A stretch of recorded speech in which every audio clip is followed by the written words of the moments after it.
खौफ़ खुदा वारनि जी नमाज़। अल्हम्दुलिल्लाहि रब्बिल आलमीन वस्सलातु वस्सलामु अला सय्यिदिल मुरसलीन अम्मा बअद फ़अऊज़ु बिल्लाहि मिनश शैतानिर रजीम बिस्मिल्लाहिर रहमानिर रहीम। खौफ़ खुदा वारनि जी नमाज़ दुआए ख़लीफ़ा अमीर अहले सुन्नत।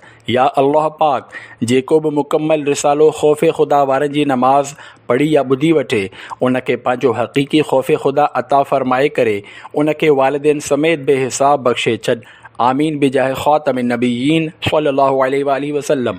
दुरूद शरीफ़ जी फ़ज़ीलत। फ़रमाने आख़िरी नबी सल्लल्लाहु अलैहि वसल्लम क़यामत जे ॾींहुं माण्हुनि मां मुंहिंजे सभ खां वेझो उहो शख़्स हूंदो जंहिं दुनिया में मूं ते कसरत सां दुरूद पाक पढ़िया हूंदा। तिरमिज़ी 27/2 हदीस 484। सल्लू अलल हबीब सल्लल्लाहु अला मुहम्मद। शैतान जा 3 हथियार। हिकायत। ताबई बुज़ुर्ग हज़रत सैयदना वहब बिन मुनब्बी रहमतुल्लाह अलैह फ़रमाइनि था, बनी इसराइल जे हिकु बुज़ुर्ग खे शैतान वर ॻाल्हाइण जी काफ़ी कोशिश कई पर कामयाब न थियो। हिकु ॾींहुं उहो बुज़ुर्ग कंहिं कम सां ॿाहिरि निकितो त शैतान बि साण हलणु लॻो। इन ख़्वाहिशनि ऐं कावड़ जे ज़रिए वर ॻाल्हाइणु शुरू कयो पर कुझु न थियो। पोइ डिॼाइण लाइ उन जबल तां वॾो पथर किरायो। बुज़ुर्ग अल्लाह जो ज़िक्र शुरू करे वरितो त उहा छिप परे वञी किरी। पोइ डिॼाइण लाइ उन शींहं ऐं ॿियनि खूनख़्वार जानवरनि जहिड़ी शिकिल बणाए वरिती। उन बुज़ुर्ग वरी ज़िक्र इलाही सां कमु वरितो ऐं उन जी परवाह न कयाईं। जॾहिं बुज़ुर्ग नमाज़ शुरू कई त शैतान नांग जी शिकिल में उन जे पेरनि खां थींदे जिस्म सां वकड़ हणी वेही रहियो एसि ताईं जो मथे ताईं पहुची वियो। जॾहिं उन्हनि सजदो करणु चाहियो त उन जे चहिरे में चुंबड़ी पियो। जॾहिं बुज़ुर्ग सजदे लाइ मथो मुबारक रखियो त नांग वात खोलियो त जीअं उन जे मथे खे ॻीही वठे। बुज़ुर्ग उनखे हटाए ज़मीन ते सजदो कयो। जॾहिं नमाज़ मुकमल करे वरिती त अॻिते सफ़र जारी रखियो। शैतान ज़ाहिर थी चवणु लॻो, मूं अव्हां खे वर ॻाल्हाइण जी वॾी कोशिशि कई पर कामयाब न थी सघियुसि। मां अव्हां सां दोस्ती करणु चाहियां थो। आईंदा अव्हां खे कॾहिं बि न भटकाईंदुसि। बुज़ुर्ग फ़रमायो, तो अॼु मूंखे डिॼाइण जी घणी कोशिशि कई पर अल्लाह जे फज़ल सां मां न डिॻुसि। मूंखे तुंहिंजी दोस्ती जी का बि ज़रूरत नाहे। शैतान चयो, छा तव्हां मूंखे पंहिंजे घर वारनि जा हालात न पुछंदई त अव्हां जी ग़ैर मौजूदगी में उन्हनि ते छा गुज़रियो? बुज़ुर्ग चयो, मां उन्हनि खां पहिरियां ई मरी चुको आहियां, याने मूंखे उन्हनि जे बारे में तोखां पुछण जी का ज़रूरत नाहे। शैतान चयो, छा अव्हां इहो न पुछंदव त मां माण्हुनि खे कीअं वर ॻाल्हाईंदो आहियां? बुज़ुर्ग फ़रमायो, हा इहो ज़रूरु ॿुधा। शैतान चवणु लॻो, 3 शयुनि जे ज़रिए वर ॻाल्हाईंदो आहियां। नंबर 1 बुख़ल, नंबर 2 कावड़, नंबर 3 नशो। इंसान जॾहिं बुख़ल में मुब्तला थींदो वेंदो आहे त मां उन जो माल उन जी नज़र में घटि ॾेखारणु शुरू कंदो आहियां। ईअं पंहिंजो माल वधाइण जी लालच में उहो पंहिंजे माल जा शरई हुक़ूक़ अदा करण खां रुकिजी वेंदो आहे बल्कि पराए माल में रग़बत करणु लॻंदो आहे। ऐं जॾहिं इंसानु कावड़ में ईंदो आहे त मां उन सां ईअं खेॾंदो आहियां जीअं ॿारु बाल सां खेॾंदो आहे। तोड़े जो उहो एतिरो नेक हुजे जो पंहिंजी दुआ सां मुर्दा ज़िंदा करे छॾींदो हुजे, तॾहिं बि मां उन कावड़ वारे शख़्स खां मायूस न आहियां थींदो, छो त कॾहिं न कॾहिं उहो कावड़ में बेक़ाबू थी करे को अहिड़ो जुमिलो वात मां कढंदो जंहिंसां उन जी आख़िरत तबाह थी वेंदी। ऐं जॾहिं इंसानु नशो करणु लॻे त मां पंहिंजी मर्ज़ी सां जंहिं बुराई जे पासे चाहींदो आहियां उन तरफ़ छिके वठी वेंदो आहियां। जहिड़ी तरह ॿकरीअ खे कन मां पकिड़े कायो वेंदो आहे। तंबीहुल ग़ाफ़िलीन सफ़ो 110। ए आशिक़ाने रसूल, हिन हिकायत मां मालूम थियो त शैतान बाने खे हर मुमकिन सूरत में इबादत खां रोकण जी पूरी कोशिशि कंदो आहे पर नेक ऐं मुख़लिस बाना अल्लाह करीम जी मदद सां उन जे ॼार में फासण खां बची वेंदा आहिनि। इहा बि ख़बर पई त बुख़ल, कावड़ ऐं नशो शैतान जा 3 बदतरीन हथियार आहिनि जिन सां उहो माण्हुनि खे बर्बादु करण जी कोशिशि कंदो आहे। हर मुसलमान खे घुर्जे त शैतान जे इन्हनि हथियारनि खे नाकाम बणाए छॾे। कमर तोड़ी है इर्सिया ने, दबाया नफ्सो शैतान ने, न करना हश्र में रुसवा, मेरा रखना भरम मौला। सल्लू अलल हबीब सल्लल्लाहु अला मुहम्मद। काश रोईंदे रोईंदे नमाज़ पढ़णु नसीब थिए। नमाज जी तकबीर तहरीमा लाइ हथ खणणु वक़्तु काश इहो तसवुरु थिए त मां ॼण अलाह पाक खे ॾिसी रहियो आहियां ऐं मां हिकु घड़ीअ लाइ बि उन खां लिकियल न आहियां।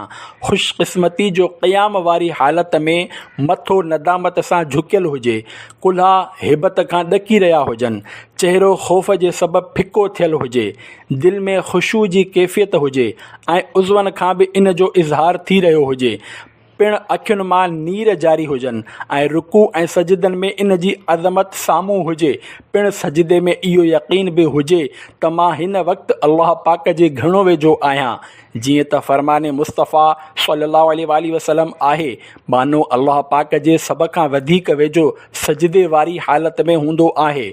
मुस्लिम सफ़ो 198 हदीस 1083। पर ही सभई कैफ़ियतूं उन सूरत में पैदा थींदियूं जॾहिं त दिलि दुनियावी गंदगियुनि खां पाक ऐं साफ़ थींदी।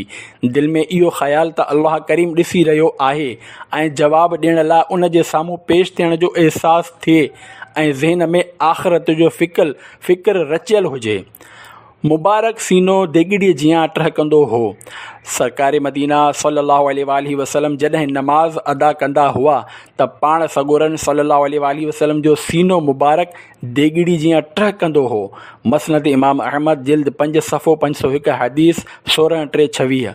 रंग फिको थी वेंदो हो। हिकायत नवास रसूल इमाम आली मक़ाम हज़रत इमाम हुसैन रज़ियल्लाहु अन्हु जी शहज़ादे हज़रत इमाम ज़ैनुल आबिदीन रज़ियल्लाहु अन्हु जॾहिं वुज़ू कंदा हुआ त रंग मुबारक फिको थी वेंदो हो। घर वारनि पुछियो, वुज़ू जे वक़्तु अव्हांखे इहो छा थी वेंदो आहे? इरशाद फरमायाऊं, तव्हांखे कहिड़ी ख़बर, मां कंहिंजी बारगाहे आली में बीहण वारो आहियां। अज़हुद सफ़ो 363 हदीस 21-38। मौला अली ते ॾकणी तारी थी वेंदी हुई। नमाज जो जॾहिं वक़्तु ईंदो हो त हज़रत अली उल मुर्तज़ा शेर ख़ुदा रज़ियल्लाहु अन्हु ते ॾकणी तारी थी वेंदी हुई ऐं चहिरे जो रंग बदिलजी वेंदो हो। अर्ज़ु कयो वेंदो हो, या अमीरुल मुमिनीन, छा थियो आहे? फरमाईंदा हुआ, उन अमानत जी अदायगी जो वक़्तु अची वियो आहे जंहिंखे अल्लाह रब्बुल इज़्ज़त ज़मीन आसमान ऐं जबलनि ते पेश कयो त उन्हनि खे खणण खां इनकार कयो ऐं डिॼी विया जॾहिं त मूं याने इंसान उन खे खणी वरितो। इहयाउल उलूम जिल्द 1 सफ़ो 206। हज़रत यहया घणो रोंदा हुआ। अल्लाह करीम जा सच्चा नबी इब्ने नबी हज़रत यहया बिन ज़करिया अलैहिस्सलाम जॾहिं नमाज़ लाइ बीहंदा हुआ त ख़ौफ़ ख़ुदा सबबु एतिरे क़दुरु रोंदा हुआ जो वण ऐं मिटीअ जा भितर बि साण रोअण लॻंदा हुआ। हज़रत यहया अलैहिस्सलाम इन ई तरह मुसलसल नीर वहाईंदा रहंदा हुआ एसि ताईं जो ॻोढ़नि जे सबबु संदन मुबारक ॻलनि ते ज़ख़्म पइजी वेंदा हुआ। संदन वालिद मोहतरमा रहमतुल्लाहि अलैहा ज़ख़्मनि ते उन जूं पटियूं चुंबड़ाए छॾींदियूं हुयूं। उन जे बावजूदु जॾहिं पाण अलैहिस्सलाम ॿीहर नमाज़ लाइ बीहंदा हुआ त वरी रोअण शुरू कंदा हुआ, जंहिंजे नतीजे में उहे उन जूं पटियूं आलियूं थी वेंदियूं हुयूं।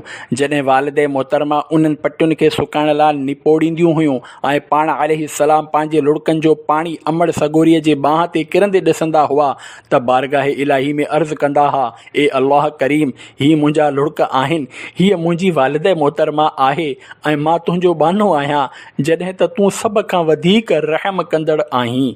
इहयाउल उलूम जिल्द 4 सफ़ो 225। फ़ारूक़ आज़म जे रोअण जो आवाज़। हिकायत हज़रत अब्दुल्ला बिन उमर रज़ियल्लाहु अन्हुमा फरमाइनि था त मूं अमीरुल मुमिनीन हज़रत उमर फ़ारूक़ आज़म रज़ियल्लाहु अन्हु जे पुठियां नमाज़ पढ़ी मूं 3 सफ़ूं पोयां खां संदन रोअण जो आवाज़ ॿुधो। हिलियतुल औलिया जिल्द 1 सफ़ो 88 हदीस 134। जहन्नम जो नशो छिकिजी वेंदो हो। हिकायत हज़रत बिशर बिन हुसैन रहमतुल्लाहि अलैहि फरमाइनि था, मूं हज़रत सईद बिन अब्दुल अज़ीज़ रहमतुल्लाहि अलैहि के जॾहिं बि फ़र्ज़ नमाज़ में बीठल ॾिठो त संदन लुड़क ॾाढ़ी मुबारक ते वहंदे ॾिठा। हज़रत इसहाक़ बिन इब्राहिम रहमतुल्लाहि अलैहि फरमाइनि था, मां हज़रत सईद बिन अब्दुल अज़ीज़ रहमतुल्लाहि अलैहि के काबे ॾांहुं चहिरो करे नमाज़ पढ़ंदे ॾिसंदो हुयुसि ऐं तॾहिं ते संदन जे ॻोढ़नि जे किरण जो आवाज़ ॿुधंदो हुयुसि।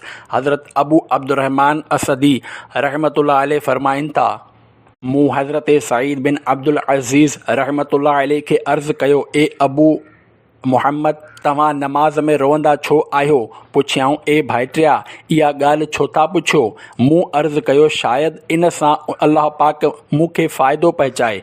इरशाद फ़रमायाऊं, मां जॾहिं बि नमाज़ लाइ बीहण लॻंदो आहियां त जहन्नम जो नक्शो मुंहिंजे साम्हूं छिकिजी ईंदो आहे। इब्न असाकिर जिल्द 21 सफ़ो 203। हर वक़्तु रोअण वारा बुज़ुर्ग हज़रत सुफ़ियान रहमतुल्लाहि अलैहि फ़रमाइनि था त हज़रत सईद बिन साहिब ताइफ़ी रहमतुल्लाहि अलैहि जा लुड़क सुकंदा ई न हुआ, हर वक़्तु रोअंदे नज़र ईंदा हुआ। नमाज़ पढ़ंदा हा त रोअंदा हा, तवाफ़ कंदा हा त रोअंदा हा, वेही ॾिसी क़ुरान करीम पढ़ंदा हा त रोअंदा हा। मुंहिंजे संदनि सां रस्ते में जॾहिं मुलाक़ात थींदी हुई तॾहिं बि रोई रहिया हूंदा हा। मां हिकु माण्हू पाण रहमतुल्लाहि अलैहि खे हर वक़्तु रोअंदे रहण ते बुरो भलो चयो त रोअण लॻा ऐं बतौर आजिज़ी फ़रमाइण लॻा, तव्हांखे मुंहिंजे रोअण ते न बल्कि मुंहिंजे ख़ताउनि ऐं ज़ियादतुनि ते मलामत करणु घुरिजे, छो त ही ॿई यानी ख़ताऊं ऐं ज़ियादतियूं मूं ते ग़ालिब अची चुकियूं आहिनि। उन शख़्स जॾहिं उहो ॿुधो त खेनि छॾे हलियो वियो। नमाज़ में रोअण जो शरई मसइलो। सूर या मुसीबत जे करे इहे लफ़्ज़ आह, ऊह, उफ़, तुफ़ निकिरी विया या आवाज़ सां रोअण में अखर पैदा थी विया त नमाज़ फ़ासिद यानी ख़तमु थी वई। जेकॾहिं रोअण में रुॻो ॻोढ़ा निकिता, आवाज़ ऐं अखर न निकिता त हरज नाहे। आलमगीरी जिल्द 1 सफ़ो 101, रद्दुल मुहतार जिल्द 2 सफ़ो 455। जेकॾहिं नमाज़ में इमाम जे पढ़ण जी आवाज़ ते रोअण लॻो ऐं अरे नअम हा ज़बान मां निकितो त को हरज नाहे, जो उहो ख़ुशू जे सबबु आहे। जेकॾहिं इमाम जी ख़ुश इल्हानी यानी सुठे आवाज़ जे सबबु इहे लफ़्ज़ चया त नमाज़ टुटी वई। दुर्र मुख़्तार व रद्दुल मुहतार जिल्द 2 सफ़ो 456।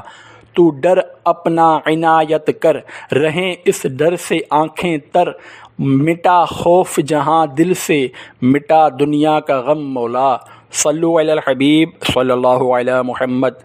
नमाज़ में जेको कुझु पढ़ूं था उन जी माना यादि हुजे। ख़ुशू हासिल करण लाइ नमाज़ में पढ़ियूं वेंदड़ सूरतूं ऐं नमाज़ जा ज़िक्र अज़कार मिसाल तौरु सना, सूर फ़ातिहा, रुकू ऐं सजदे जूं तस्बीहूं ऐं दुरूद शरीफ़ वग़ैरह जी माना मालूम हुजे त जीअं ख़बर पवे त पंहिंजे परवरदिगार खे छा अर्ज़ु करे रहिया आहियूं। आयतुनि ऐं दुआउनि जी माना जेकॾहिं ज़हन में मौजूदु हूंदी त ख़यालात क़ाबू में रही सघंदा ऐं इंशा अल्लाह पूरी तौर ते ख़ुशू ऐं ख़ुज़ू सां नमाज़ अदा करण जी सआदत नसीब थींदी। साॼे खाॿे पासे केरु आहे हिननि जो होश न हुजे। हज़रत हकम रहमतुल्लाह अलैहि फ़रमाइनि था, इहा ॻाल्हि नमाज़ जी पूरी थियण मां आहे त तव्हांखे ख़बर न हुजे त तव्हांजे साॼे ऐं खाॿे पासे केरु आहे। मुसनफ़ इब्न अबी शैबा जिल्द 1 सफ़ो 492 हदीस 15। सहाबी इब्न सहाबी हज़रत अब्दुल्ला बिन अब्बास रज़ियल्लाहु अन्हुमा फ़रमाइनि था, नमाज़ में ख़ुशू इहो आहे त नमाज़ी पंहिंजे साॼे खाॿे पासे वारे माण्हूअ खे न सुञाणे। ताबई बुज़ुर्ग हज़रत सईद बिन जुबैर रहमतुल्लाह अलैहि फ़रमाइनि था, जॾहिं खां मूं हज़रत अब्दुल्ला बिन अब्बास रज़ियल्लाहु अन्हुमा जो इहो फ़रमान ॿुधो आहे, 40 साल थियण वारा आहिनि, मूं नमाज़ में पंहिंजे साॼे खाॿे पासे वारे माण्हूअ खे नाहे सुञातो। नमाज़ों में ऐसा गुमा या इलाही, न पाऊँ में अपना पता या इलाही। सल्लु अलल हबीब सल्लल्लाहु अलैहि मुहम्मद। जल्दी जल्दी पढ़ण सां नमाज जी रूहानियत हली वेंदी आहे। रुकू, सुजूद, क़ौमा ऐं जलसा वग़ैरह इत्मिनान सां अदा न कया विया त कंहिं बि सूरत में ख़ुशू ऐं ख़ुज़ू पैदा नथो थी सघे, छो त जल्दबाज़ी सां नमाज जी रूहानियत हली वेंदी आहे। नमाज़ अदा करण में जल्दबाज़ी। अफ़सोस, हलंदड़ दौर में मुसलमाननि जो तमामु घटि तादाद नमाज़ पढ़े थो ऐं जेके पढ़नि था उन्हनि मां बि कुझु माण्हू जल्दबाज़ी जे करे कई भेरा पंहिंजूं नमाज़ूं ई बर्बादु करे वेंदा आहिनि। जल्दबाज़ी में ग़लति नमाज़ पढ़ण वारे खे नमाज़ जो चोर क़रार ॾिनो वियो आहे। अल्लाह पाक जे आख़िरी नबी जो फ़रमाने आलीशान आहे, इंसाननि में सभ खां बदतरीन चोर उहो आहे जेको पंहिंजी नमाज़ में चोरी करे। सहाबा किराम अलैहिम रिदवान अर्ज़ु कयो, या रसूल अल्लाह सल्लल्लाहु अलैहि वसल्लम, कोई शख़्स पंहिंजे नमाज़ में कीअं चोरी करे सघे थो? फ़रमायाऊं, उहो जेको उन जा रुकू ऐं सजदा पूरा नथो करे, या इरशाद फरमायाऊं उहो रुकू ऐं सजदनि में पंहिंजी पुठी सिधी नथो करे। मसनद इमाम अहमद बिन हंबल जिल्द 8 सफ़ो 386 हदीस 22/705। माल जे चोर खां नमाज़ जो चोर वधीक बदतर आहे। मुफ़स्सिर शहीर हकीमुल उम्मत हज़रत मुफ़्ती अहमद यार ख़ान रहमतुल्लाह अलैह हिन हदीस पाक जे हवाले सां फ़रमाइनि था, ख़बर पई त माल जे चोर खां नमाज़ जो चोर बदतर आहे, छो त माल जे चोर खे जेकॾहिं सज़ा बि मिलंदी आहे त कुझु न कुझु नफ़ो बि खणी वठंदो आहे, पर नमाज़ जे चोर खे पूरी सज़ा मिलंदी। इन जे लाइ नफ़े जी का बि सूरत नाहे। माल जो चोर बाने जो हक़ फॿाईंदो आहे, जॾहिं त नमाज़ जो चोर अल्लाह पाक जो हक़। इहा हालत उन्हनि जी आहे जेके नमाज़ खे सही नाहिनि पढ़ंदा। उन मां उहे माण्हू इबरत जो दर्स हासिल कनि जेके बिल्कुलु नमाज़ ई नाहिनि पढ़ंदा। मिरआतुल मनाजी जिल्द 2 सफ़ो 78। बुरे ख़ात्मे जी वईद। हज़रत हुज़ैफ़ा बिन यमान रज़ियल्लाहु अन्हु हिकु शख़्स खे ॾिठो जेको नमाज़ पढ़णु वक़्तु रुकू ऐं सजदा पूरा अदा न करे रहियो हो, त उन खे फ़रमायाऊं तो नमाज़ न पढ़ी, ऐं जेकॾहिं तूं इन ई हालत में मरी वञें त हज़रत मुहम्मद मुस्तफ़ा सल्लल्लाहु अलैहि वसल्लम जिन जे तरीक़े ते तोखे मौत न ईंदो। सही बुख़ारी जिल्द 1 सफ़ो 284 हदीस 808। सुनन निसाई शरीफ़ जी रिवायत मां इहो बि आहे त पाण रज़ियल्लाहु अन्हु उन खां पुछियो, तूं कॾहिं खां ईअं नमाज़ पढ़ी रहियो आहीं? उन चयो 40 सालनि खां। फ़रमायाऊं तो 40 सालनि खां बिल्कुलु नमाज़ ई नाहे पढ़ी, ऐं जेकॾहिं इन ई हालत में तोखे मौत अची वियो त दीन मुहम्मदी ते न मरंदे। सुनन निसाई सफ़ो 225 हदीस 1309। कांव जियां ठोंगो न हणो। हज़रत अब्दुर्रहमान बिन शिबिल रज़ियल्लाहु अन्हु फ़रमाइनि था, नबी करीम सल्लल्लाहु अलैहि वसल्लम कांव जियां ठोंगे हणण ऐं खून ख़्वार जानवरनि वांगुरु हथ विछाइण खां मना फ़रमायो। अबू दाऊद जिल्द 1 सफ़ो 328 हदीस 862। शरह हदीस याने साजिद सजदो करण वारो सजदो ईअं जल्दी जल्दी न करे जीअं कांव ज़मीन ते ठोंगो हणी यकदमि खणी वठंदो आहे, ऐं सजदे में ठूठियूं ज़मीन ते न लॻाए जीअं कुतो बघिड़ वग़ैरह वेहंदे वक़्तु लॻाईंदा आहिनि। मिरआतुल मनाजी जिल्द 2 सफ़ो 82। जल्दी नमाज़ पढ़ण वारे जो मिसाल। हज़रत अबू मूसा अशअरी रज़ियल्लाहु अन्हु खां रिवायत आहे त अल्लाह पाक जे प्यारे रसूल सल्लल्लाहु अलैहि वसल्लम इरशाद फ़रमायो, जेको शख़्स रुकू पूरे तौर ते अदा नाहे कंदो ऐं सजदनि में ठोंगा हणंदो आहे, उन जो मिसाल उन बुखायल जहिड़ो आहे जेको 1 या 2 कतलूं खाए त उहे उन जी बुख खे दूर न करे सघनि। अत-तरग़ीब व तरहीब जिल्द 1 सफ़ो 199 हदीस 7। ॿीहर नमाज़ पढ़ाई। हज़रत अबू हुरैरा रज़ियल्लाहु अन्हु खां रिवायत आहे त हिकु शख़्स मस्जिद में आयो। रहमत आलम सल्लल्लाहु अलैहि वसल्लम मस्जिद जे हिकु कुंड में जलवा फरमा हुया। उन शख़्स नमाज़ पढ़ी ऐं हुज़ूर अकरम सल्लल्लाहु अलैहि वसल्लम खे सलाम कयो। उन खे नबी करीम सल्लल्लाहु अलैहि वसल्लम फ़रमायो, वालेकुम सलाम, मोटी वञ, नमाज़ पढ़, तो नमाज़ नाहे पढ़ी। उन ॿिए भेरे या उन खां पोइ बि अर्ज़ु कयो, या रसूल अल्लाह सल्लल्लाहु अलैहि वसल्लम मूंखे सेखारियो। पाण करीम सल्लल्लाहु अलैहि वसल्लम फ़रमायो, जॾहिं तूं नमाज़ पढ़णु लॻीं त वुज़ू पूरो कर, पोइ काबे ॾांहुं मुंहुं कर, पोइ तकबीर चओ, पोइ जितां क़ुरान आसान लॻे पढ़, पोइ रुकू कर एसिताईं जो रुकू में मुतमइन थी वञी, पोइ उथ एसिताईं जो सिधो बीही रहीं, पोइ सजदो कर एसिताईं जो सजदे में मुतमइन थी वञी, पोइ उथ एसिताईं जो इत्मिनान सां वेही रहीं, पोइ सजदो कर एसिताईं जो सजदे में मुतमइन थी वञी, पोइ उथ एसिताईं जो इत्मिनान सां वेही रहीं, पोइ पंहिंजी सॼी नमाज़ में ईअं कर। बुख़ारी शरीफ़ जिल्द 4 सफ़ो 172 हदीस 6251। रसूल अकरम सल्लल्लाहु अलैहि वसल्लम सां मिलंदड़ जुलंदड़ नमाज़ वाक़िओ। ताबई बुज़ुर्ग अमीरुल मोमिनीन हज़रत उमर बिन अब्दुल अज़ीज़ रहमतुल्लाह अलैह सुन्नतुनि ते अमल जी भरपूर कोशिश कंदा हुआ। जॾहिं पाण रहमतुल्लाह अलैह मदीने जा हाकिम हुआ, उन्हनि ॾींहनि में नबी करीम सल्लल्लाहु अलैहि वसल्लम जे ख़ादिम ख़ासि हज़रत अनस बिन मालिक रज़ियल्लाहु अन्हु इराक़ खां मदीने तशरीफ़ खणी आया त हज़रत उमर बिन अब्दुल अज़ीज़ रहमतुल्लाह अलैह जे पुठियां नमाज़ पढ़ी। उन्हनि खे हज़रत उमर बिन अब्दुल अज़ीज़ रहमतुल्लाह अलैह जी नमाज़ घणी पसंदि आई। जॾहिं नमाज़ पढ़ी बस कयाऊं त फ़रमायाऊं, तर्जुमो याने मूं हिन नौजवान खे वधीक रसूल अकरम सल्लल्लाहु अलैहि वसल्लम सां मिलंदड़ जुलंदड़ नमाज़ पढ़ण वारो कोन आहे ॾिठो। सीरत उमर बिन अब्दुल अज़ीज़ ले बिन जोज़ी सफ़ो 34। अल्लाह रब्बुल इज़्ज़त जी उन्हनि ते रहमत हुजे ऐं उन्हनि जे सदक़े असांजी बेहिसाब मग़फ़िरत थिए। आमीन बिजाह नबी अमीन सल्लल्लाहु अलैहि वसल्लम। आला हज़रत जी नमाज़। हज़रत मौलाना मोहम्मद हुसैन चिश्ती निज़ामी रहमतुल्लाह अलैह फ़रमाइनि था, आला हज़रत इमाम अहमद रज़ा ख़ान रहमतुल्लाह अलैह जेतिरे क़दर एहतियात सां नमाज़ पढ़ंदा हुआ, अॼु काल्ह उहा ॻाल्हि नज़र नथी अचे। हमेशह मुंहिंजूं 2 रकातूं उन्हनि जी 1 रकात में हूंदियूं हुयूं ऐं ॿिया माण्हू मुंहिंजे 4 रकातुनि में घटि 6 रकातूं बल्कि 8 रकातूं पढ़ी वठंदा हुआ। हयात आला हज़रत जिल्द 1 सफ़ो 154। अल्लाह रब्बुल इज़्ज़त जी उन्हनि ते रहमत हुजे ऐं उन्हनि जे सदक़े असांजी बेहिसाब मग़फ़िरत थिए। आमीन बिजाह नबी अमीन सल्लल्लाहु अलैहि वसल्लम। सल्लु अलल हबीब सल्लल्लाहु अला मुहम्मद। आका करीम जी क़राअत मरहबा। इन ई तरह नमाज़ में ख़ुशू हासिल करण लाइ तिलावत आहिस्ता आहिस्ता कई वञे ऐं जिते जिते शरई इजाज़त आहे उते मसलन राति अकेलाई में तहजुद वग़ैरह में ख़ुशि इल्हानी सां सुठे आवाज़ सां क़ुरान करीम पढ़ियो वञे। ताबाई बुज़ुर्ग हज़रत याला बिन ममलक रहमतुल्लाह अलैह उम्मुल मोमिनीन हज़रत उम्मे सलमा रज़ियल्लाहु अन्हा खां ताजदार रिसालत सल्लल्लाहु अलैहि वसल्लम जी क़िराअत जे बारे में पुछियो त पाण रज़ियल्लाहु अन्हा सरकार मदीना सल्लल्लाहु अलैहि वसल्लम जी अहिड़ी क़िराअत बयान कई जंहिंजी हिकु अखर वाज़े हो। निसाई शरीफ़ सफ़ो 284 हदीस 1626। क़ुरान करीम थोरो पढ़ो पर सही पढ़ो।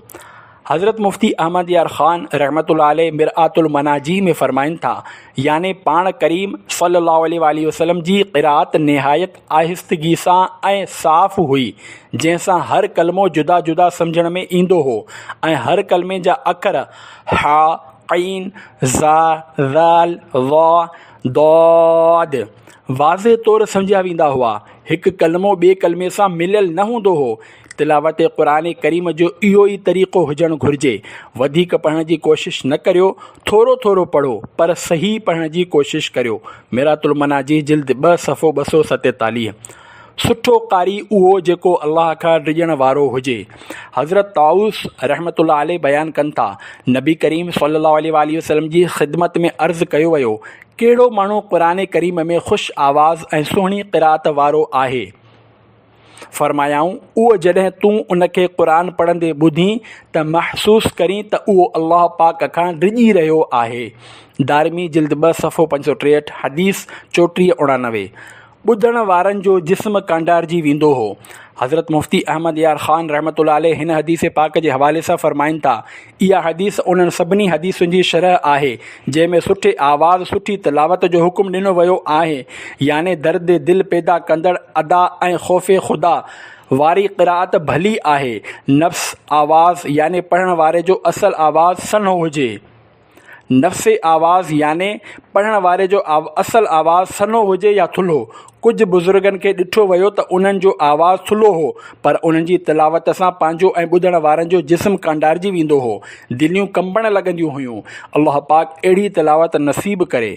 मिरआतुल मनाजी जिल्द 3 सफ़ो 274। तिलावत क़ुरान करीम यक़ीनन तमामु वॾी सआदत आहे। क़ुरान करीम जो हिकु अखर पढ़ण ते 10 नेकियुनि जो सवाबु मिलंदो आहे। जीअं त फ़रमाने मुस्तफ़ा सल्लल्लाहु अलैहि वसल्लम आहे, जेको शख़्स किताबुल्लाह जो हिकु अखर पढ़ंदो उनखे हिकु नेकी मिलंदी जेका 10 नेकियुनि जे बराबरि हूंदी। मां इहो नथो चवां त अलिफ लाम मीम हिकु हर्फ़ आहे, बल्कि अलिफ हिकु अखर, लाम हिकु अखर ऐं मीम हिकु अखर आहे। तिरमिज़ी शरीफ़ जिल्द 4 सफ़ो 417 हदीस 29-29। हर हर्फ़ जे बदिले 100 नेकियूं।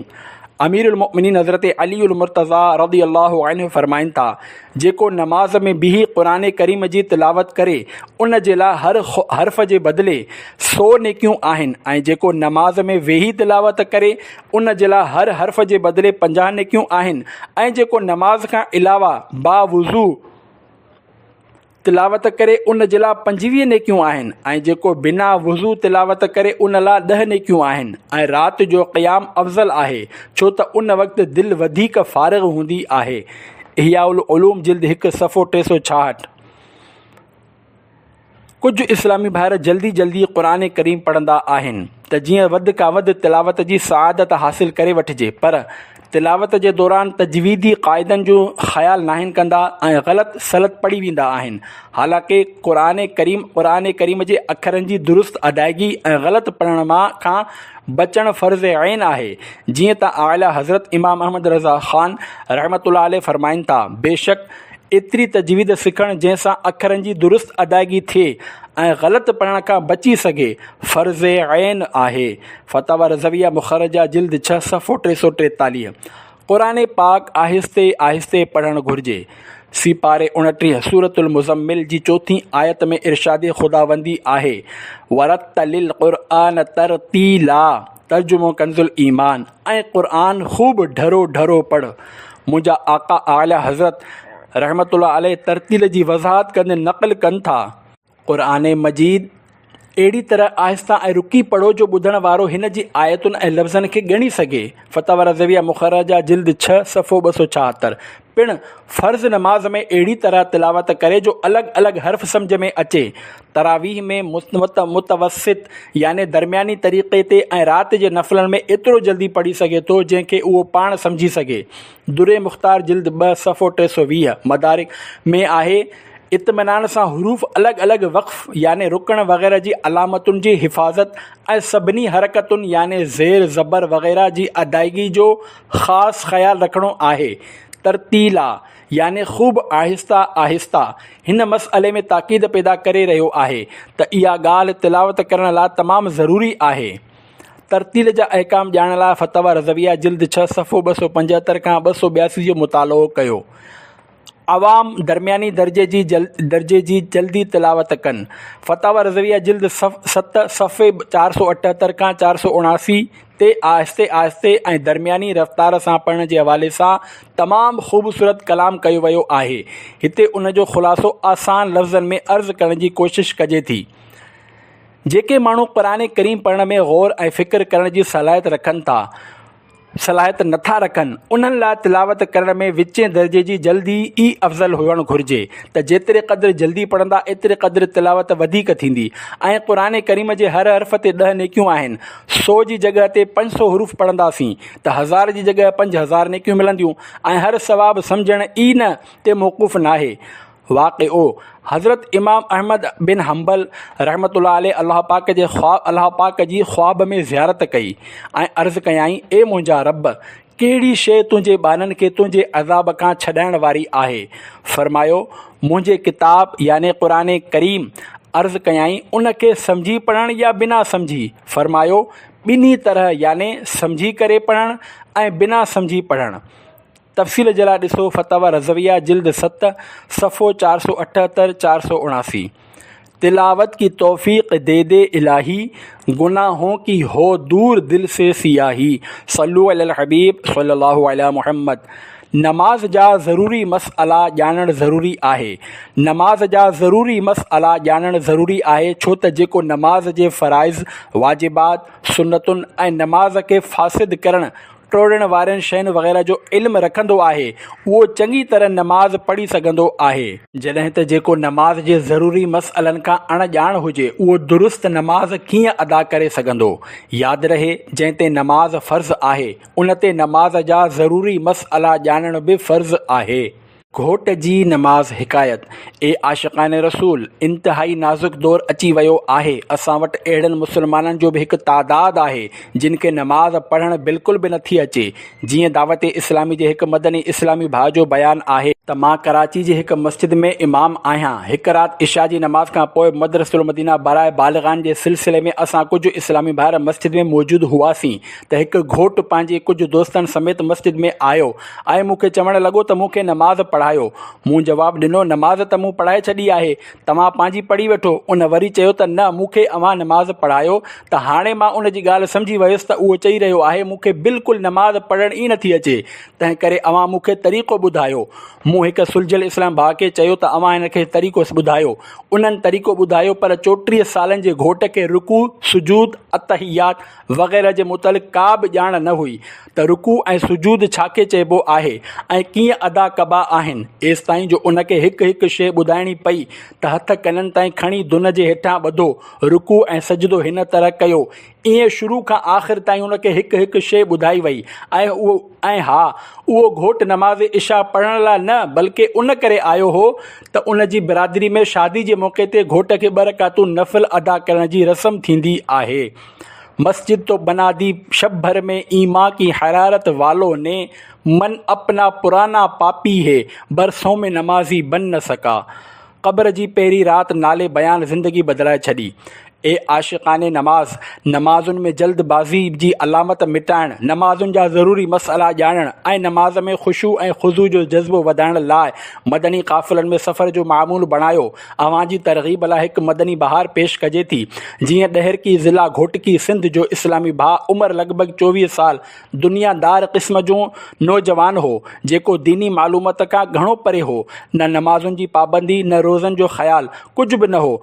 बुरनि दोस्तनि सां गुंडागर्दी, फिल्मूं ड्रामा ॾिसणु उनजो मामूल हुयो। बुरी सोबत जे करे शराब बि पीअण लॻो हो। उन जहिड़े भटकियल इंसान खे नेकी जे रस्ते ते आणण जो ताज दावत इस्लामी जे हिकु मुबलिग जे मथे ते आहे, जिन उन ते इनफ़रादी कोशिश कंदे हफ़्तेवार सुनतुनि भरे इज्तिमा जी दावत ॾिनी ऐं अल्हम्दुलिल्लाह हुन इज्तिमा में शिरकत कई। उन ते थोरो कुझु असरु ज़रूरु थियो, पर गुनाहनि में क़ैद हुअण जे करे उहो दावत इस्लामी जूं वधीक बरकतूं समेटण खां महरूम रहियो।